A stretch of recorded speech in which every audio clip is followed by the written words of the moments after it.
Assalamualaikum warahmatullahi wabarakatuh. Perkenalkan, nama saya Fikri Muhammad Akmal. Jadi di sini saya akan mempresentasikan tentang permasalahan pendidikan nasional. Permasalahan pokok dan isu utama dalam pendidikan nasional yaitu pendidikan memiliki peran strategis karena pendidikan merupakan kunci kemajuan sebuah bangsa. Jacques Delors 1996 menyebutkan peran strategis pendidikan bahwa pendidikan merupakan alat yang tidak bisa dipisahkan dalam upaya mewujudkan perdamaian sejati, kebebasan, dan keadilan sosial.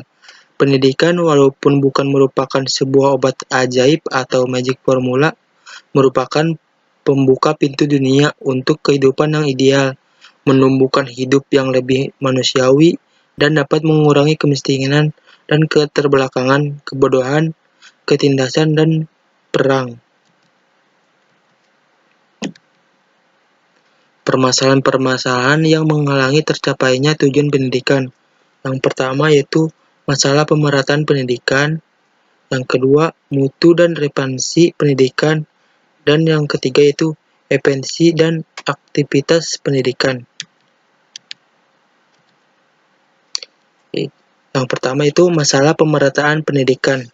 Permasalahan pemerataan di antaranya terjadi karena kurang terorganisasinya koordinasi antara pemerintah pusat dengan pemerintah daerah, bahkan hingga daerah terpencil sekalipun.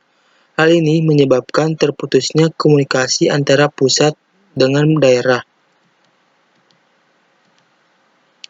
Yang kedua itu mutu dan relevansi pendidikan. Pendidikan yang bermutu yaitu pelaksanaan pendidikan yang dapat menghasilkan tenaga profesional sesuai dengan kebutuhan negara dan bangsa pada saat ini.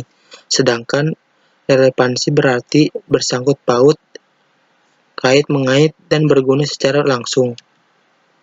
Yang ketiga yaitu efisiensi dan efektivitas pendidikan. Efisiensi adalah apabila sasaran di bidang pendidikan dapat dicapai secara efisiensi atau berdaya guna. Artinya pendidikan akan dapat memberikan hasil yang baik, tidak mengaburkan sumber daya yang ada, seperti uang, waktu, tenaga, dan sebagainya. Pendidikan yang efektif adalah pelaksanaan pendidikan di mana hasil yang dicapai dengan rencana atau program yang telah ditetapkan sebelumnya. Di samping isu pokok permasalahan pendidikan yang disebabkan di atas, Muhammad Ali 2019 mengemukakan terkait permasalahan-permasalahan yang ada di pendidikan nasional juga tidak lepas dari isu-isu utama yang menyelenggarakan pendidikan nasional yang secara garis berdasar terkait dengan yang pertama yaitu dampak globalisasi, yang kedua pelaksanaan wajib belajar, yang ketiga standar nasional pendidikan, yang keempat desentralisasi pendidikan, dan yang kelima yaitu kurikulum pendidikan. Beberapa masalah pendidikan saat ini. Yang pertama, kurikulum 13. Suwarwan 2004 mengemukakan berkaitan dengan hal tersebut, pemerintah mengganti kurikulum pendidikan di Indonesia sebelumnya kurikulum KTSP atau kurikulum tingkat 1 pendidikan pada kurikulum 2013 atau K13. Namun, aplikasinya di lapangan kurikulum 13 dianggap terlalu tergesa-gesa dalam pelaksanaan hingga menuai banyak kritikan karena dianggap memiliki segudang masalah. Beberapa masalah kurikulum 2013 ini diantara lainnya masalah isi dan kemasan, dan masalah guru. Rintisan Sekolah Bertaraf Internasional atau RSBI. Rintisan Sekolah Bertaraf Internasional atau RSBI adalah sekolah standar nasional (SSN) yang disiapkan peserta didik berdasarkan Standar Nasional Pendidikan atau SNP Indonesia dan bertaraf internasional sehingga diharapkan lulusannya memiliki kemampuan daya saing internasional. Yang ketiga itu program manajemen berbasis sekolah. MBS atau manajemen berbasis sekolah merupakan sistem pengelolaan dan penyelenggaraan sekolah secara mandiri. Indikasi MBS tampak pada wawasan segenap personal sekolah yang berorientasi pada mutu, memperdaya potensi sekolah yang dikoordinasi oleh pimpinan sekolah secara transnasional. Peran aktivitas semua pihak terkait dalam pelaksanaan pengendalian mutu dan keberhasilan pendidikan di sekolah berdasarkan sekolah, masyarakat, dan pemerintah secara profesional.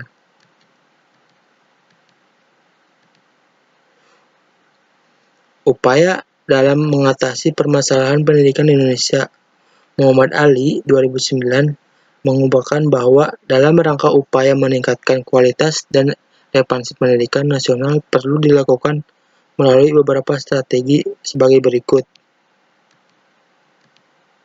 Yang pertama yaitu melakukan tindakan alternatif dengan memberikan perhatian lebih besar pada satuan pendidikan yang kualitasnya masih rendah, baik dilihat dari input, proses, maupun outputnya.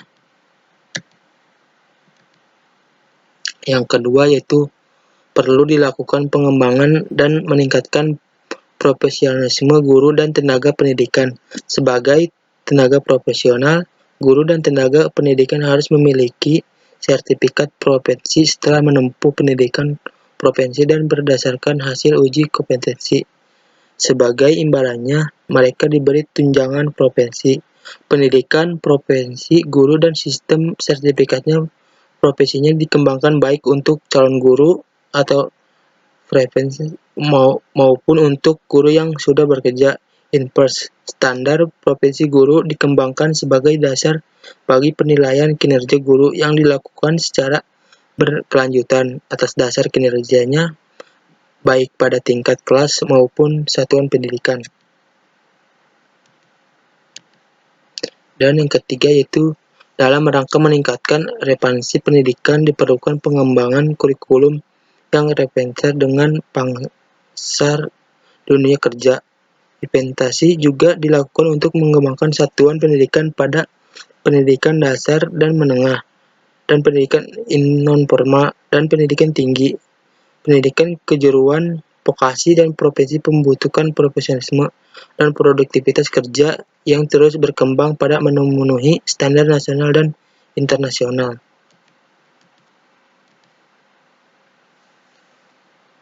Sekian presentasi dari saya, kurang lebihnya mohon maaf. Wassalamualaikum warahmatullahi wabarakatuh.